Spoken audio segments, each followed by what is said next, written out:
ಅನುಮಾನಾಸ್ಪದ ರೀತಿಯಲ್ಲಿ ವಸತಿ ಶಾಲೆಯ ವಿದ್ಯಾರ್ಥಿ ಸಾವನ್ನಪ್ಪಿದ್ದಾರೆ. ನೋಡಿ, ವಸತಿ ಶಾಲೆಯಲ್ಲೇ ವಿದ್ಯಾರ್ಥಿ ಗುರು ಕಿರಣ್ ಸಾವನ್ನಪ್ಪೋದಕ್ಕೆ ಏನು ಕಾರಣ ಅನ್ನೋದರ ಕುರಿತು ಡೀಟೇಲ್ಸ್ ನಿಮ್ಮ ಮುಂದೆ.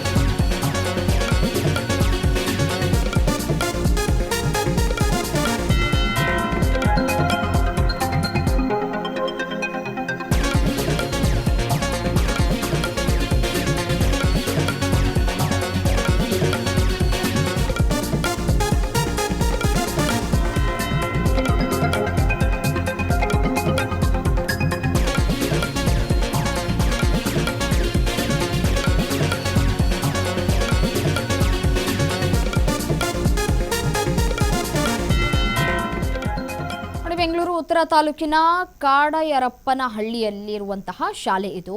ಸ್ಟ್ರಲಿಂಗ್ ವಸತಿ ಶಾಲೆಯಲ್ಲಿ ವಿದ್ಯಾರ್ಥಿ ಗುರುಕಿರಣ್ ಸಾವನ್ನಪ್ಪಿದ್ದಾರೆ.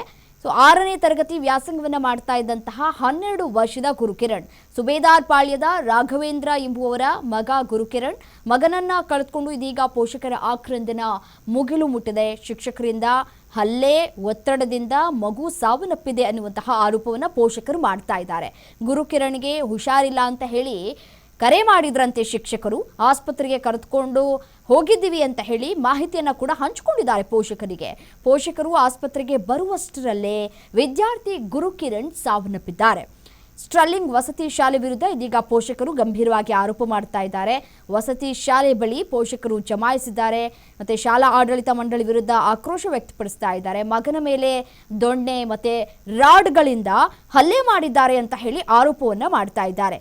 ಶಾಲಾ ಆಡಳಿತ ಮಂಡಳಿ ವಿರುದ್ಧ ಇದೀಗ ಪೋಷಕರು ಚಿಗಿದಿದ್ದಾರೆ.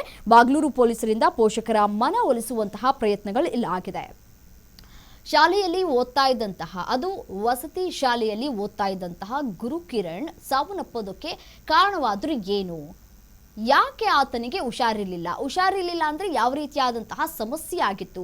ಏನು ಸಮಸ್ಯೆಯಿಂದ ಬಳಲ್ತಾ ಇದ್ರು ಗುರುಕಿರಣ್ ಅನ್ನುವಂತಹ ಪ್ರಶ್ನೆಗಳು ಕಾಡ್ತಾ ಇದೆ. ಸರಿ, ಶಾಲೆಯಲ್ಲಿ ಆತನಿಗೆ ಹುಷಾರಿರಲಿಲ್ಲ, ವಸತಿ ಶಾಲೆಯಲ್ಲಿ ಪೋಷಕರಿಗೆ ನೀವು ಹೇಳಿದ್ರಿ ಏನು ಹುಷಾರಿಲ್ಲ ಅಂತ ಹೇಳಿ. ಡಾಕ್ಟರ್ ಏನು ವರದಿಯನ್ನು ಸಲ್ಲಿಕೆ ಮಾಡಿದ್ದಾರೆ, ಏನು ಹೇಳಿದ್ದಾರೆ ಡಾಕ್ಟರ್ ಅನ್ನೋದು ಸದ್ಯಕ್ಕಿರುವಂತಹ ಪ್ರಶ್ನೆ. ಆದರೆ ಇಲ್ಲಿಯವರೆಗೂ ಕೂಡ ಈ ಸಾವು ಯಾಕಾಗಿದೆ ಅನ್ನೋದು ಕುತೂಹಲಕ್ಕೂ ಕೂಡ ಕಾರಣವಾಗ್ತಾ ಇದೆ. ಪೋಷಕರು ಹೇಳ್ತಾ ಇದ್ದಾರೆ ಸಾಕಷ್ಟು ಮಗುವಿನ ಮೇಲೆ ಹಲ್ಲೆ ಆಗುವಂತಹ ಕೆಲಸಗಳಾಗಿದೆ, ರಾಡ್ನಿಂದ ಹೊಡೆದಿರುವಂತಹ ಕೆಲಸಗಳಾಗಿದೆ ಅಂತ ಹೇಳಿ. ಬಟ್ ಆದರೆ ಪೋಸ್ಟ್ ಮಾರ್ಟಮ್ ರಿಪೋರ್ಟ್ ಏನು ಹೇಳುತ್ತೆ ಅನ್ನೋದು ಸದ್ಯಕ್ಕಿರುವಂತಹ ಕುತೂಹಲ. ಬಟ್ ಆದರೆ ಪೋಷಕರು ಗಂಭೀರವಾಗಿ ಆರೋಪ ಮಾಡ್ತಾ ಇದ್ದಾರೆ.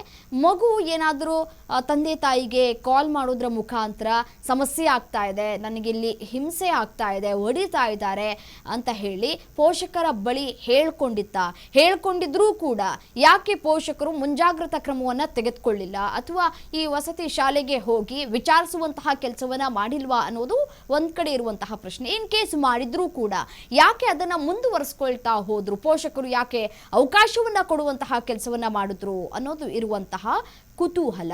ಬಟ್ ಆದರೆ ಏನಾಗಿತ್ತು ಮಗುವಿಗೆ, ಯಾವ ರೀತಿಯಾದಂತಹ ಅನಾರೋಗ್ಯ ಕಾಡ್ತಾ ಇತ್ತು ಅನ್ನೋದು ಸದ್ಯಕ್ಕಿರುವಂತಹ ಪ್ರಶ್ನೆ.